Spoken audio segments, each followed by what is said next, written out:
आता मी जेव्हा आमचं जुळलं दोघांचं प्रेम तेव्हा ती 16 वर्षाची होती, मी 20 वर्षाचा होतो.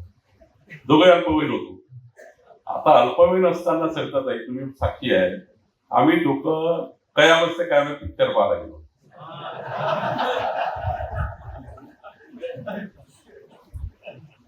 सरिताताईच्या घर ते अलंकार टाकी जेवढून 200 मीटरवर आहे. त्या कयामत से कयामत पिक्चर पाहून बाहेर आला, पोलिसांनी आम्हाला पकडलं. फुलारी साहेब तर आम्ही लहान लहान दिसतो, छोटे छोटे 20 आणि 16. पोलीस म्हणे मुलगी कोण आहे? तेव्हा घाबरलो पोलिसांना आम्ही. तर ती सांगून नाही आली, मी घरी सांगून नाही आलो.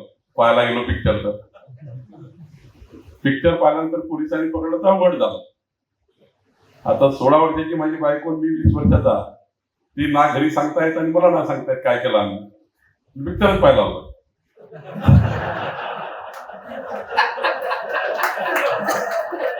त्या काळात काही फालतू चालायचं नाही, त्या काळात होता.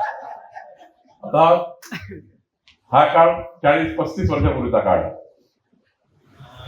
पिक्चर पाहून आल्यानंतर पोलिसांनी पकडलं. सरळ सीताबर्डी पोलीस स्टेशनला बोलायला तुम्ही घेऊन गेले.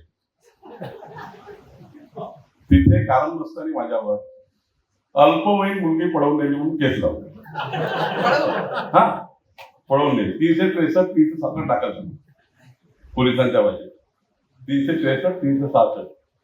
मी 7 दिवस सेंट्रल जेलमध्ये राहिलो. सेशन कोर्टाची ट्राय झाली, कारण 363, 367 सेशन ट्रायल आहे. मला 1.5 वर्ष कोर्टात जावं लागतं.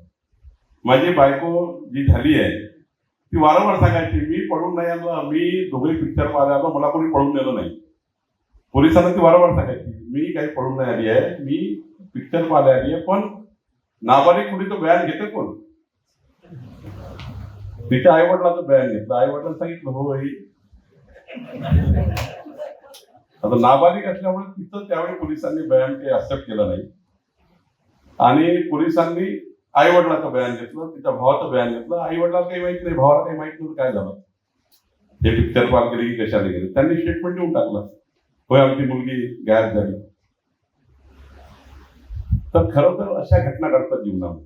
मग आमचं लग्न झालं. सेशन कोर्टमध्ये कोर्टाने सांगितलं की अल्पवयीन मुलगी जरी असली, फुलारी साहेब, अल्पवयीन मुलगी जरी असली पण ती ऍक्युज करणं बयान घेतलं की मी पळून गेली नाही. माझ्या बायकोने सांगायला लागलं कोर्टात, मी पळून गेली नाही, माझ्या नवऱ्याला मी पळून नेलं होतं.